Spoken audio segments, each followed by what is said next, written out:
देखिए, दिग्गज नेताओं की मैं बात करता हूं। ब्रजेश पाठक जैसे नेता हैं जो उत्तर प्रदेश के डिप्टी सीएम हैं, लेकिन वो ब्रजेश पाठक जैसे नेताओं को चूड़ियां पहन लेनी चाहिए। मुख्यमंत्री योगी आदित्यनाथ जो बांग्लादेश के हिंदुओं पर टिप्पणी करते हैं, लेकिन आज अपने सवर्ण बच्चों के लिए आवाज़ नहीं उठा पा रहे हैं कि यूजीसी का काला कानून सामने आने के बाद वो नेता भी दबाव में दिखाई दे रहे हैं। जो कहते थे कि दबदबा है, दबदबा था, दबदबा हमारा रहेगा, जो कहते थे आज वो भी दबाव में दिखाई दे रहे हैं। वो भी यूजीसी के काले कानून पर बोल नहीं पा रहे हैं। और सवर्णों की आंधी में जल्द ही बीजेपी का पतन निश्चित है और सवर्णों की आंधी में नरेंद्र मोदी के साथ साथ ये बीजेपी सरकार उड़ जानी। आज बात फिर यूजीसी को लेकर है।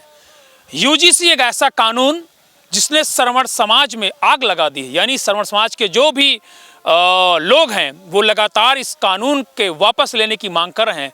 जगह जगह पर सोशल मीडिया पर आप देख रहे हैं कि लोग विरोधाभास पोस्ट कर रहे हैं।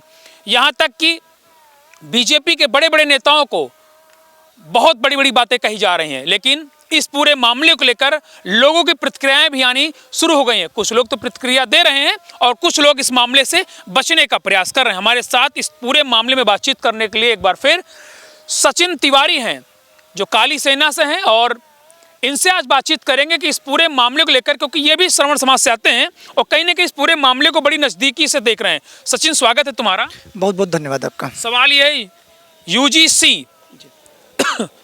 ये कानून आज देश के हर व्यक्ति के कानों में गूंज रहा है।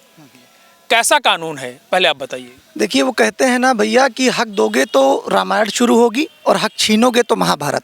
अब यहाँ फैसला बीजेपी को करना है कि उसे रामायण की शुरुआत करानी है या महाभारत की। फिलहाल सवर्णों की तरफ से यूजीसी का काला कानून आने के बाद महाभारत की शुरुआत कर दी गई है और सवर्णों की आंधी में जल्द ही बीजेपी का पतन निश्चित है और सवर्णों की आंधी में नरेंद्र मोदी के साथ साथ ये बीजेपी सरकार उड़ जानी।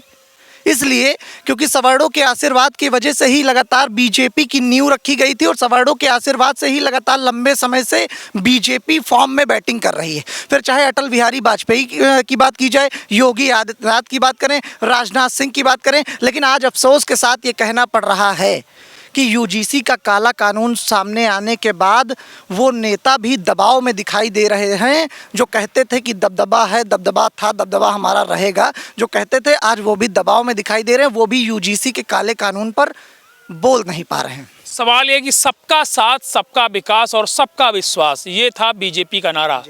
कैसे देखते इस नारे को और इस कानून को लेकर?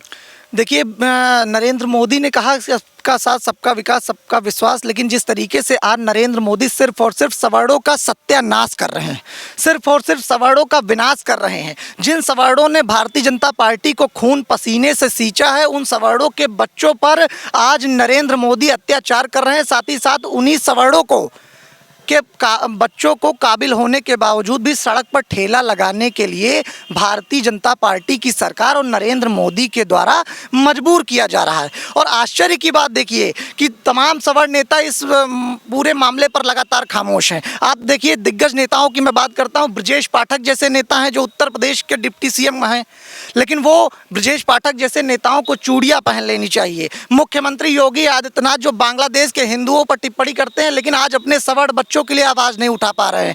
यहाँ तक कि ब्रजभूषण शरण सिंह जैसे नेता जो बेबाक टिप्पणी के लिए जाने जाते हैं, लेकिन आज वो अपने समाज के बच्चों की आवाज़ नहीं उठा पा रहे हैं। तो ये सवर्णों का दुर्भाग्य है, ये सवर्ण नेताओं का दुर्भाग्य है। साथ ही साथ मैं ये कहना चाहता हूँ कि जितने भी सवर्ण नेता यूजीसी के काले कानून पर खामोश हैं, ये नेता जब 2027 में के चुनाव का बिगुल बजेगा, 2027 का चुनावी महाभारत सर पर है और जब सवर्ण समाज के दरवाजे पर वोट मांगने आएंगे तो समाज को इनसे हिसाब लेना चाहिए और ये पूछना चाहिए कि जब समाज के बच्चों को नरेंद्र मोदी के द्वारा धक्का देकर सिस्टमैटिक ढंग से बाहर निकाला जा रहा था, तब आपने क्या किया? सवाल ये है कि लास्ट सवाल है, बहुत से देख रहा हूँ कि मायावती ट्रेंडिंग में आ गई हैं।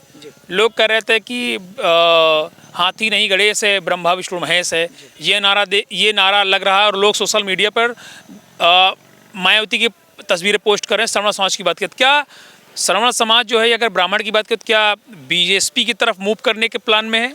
देखिए, चुनाव का वक्त है, आप जानते हैं जब चुनाव का वक्त आता है तो ब्राह्मणों की पैपूजी करने के लिए समाजवादी पार्टी हो, चाहे बसपा हो, चाहे भाजपा हो, सभी लग जाते हैं। और सबसे बड़ी बात यह है कि जिस तरीके से यूजीसी का ये काला कानून लाया गया, उसके बाद ना समाजवादी पार्टी ने आवाज़ उठाई, ना बसपा बोलने को तैयार है, ना आम आदमी पार्टी बोलने को तैयार है, और ना ही किसी अन्य दल ने यूजीसी के काले कानून का विरोध किया। इससे साफ हो गया कि पूरा विपक्ष सवर्ण विरोधी है और आज सवर्णों को के पास कोई विकल्प नहीं है। सवर्ण सिर्फ और सिर्फ राजनीति का हिस्सा बन चुका है। और आप देखिए जिस तरीके से इस देश में लगातार जिस सवर्ण समाज ने बीजेपी का झंडा बुलंद किया, जिस सवर्ण समाज, आप सोचिए कि ब्राह्मण हो या क्षत्रिय हो, क्षत्रियों ने अपनी विरासतें तक दान कर दी इस देश की भलाई के लिए।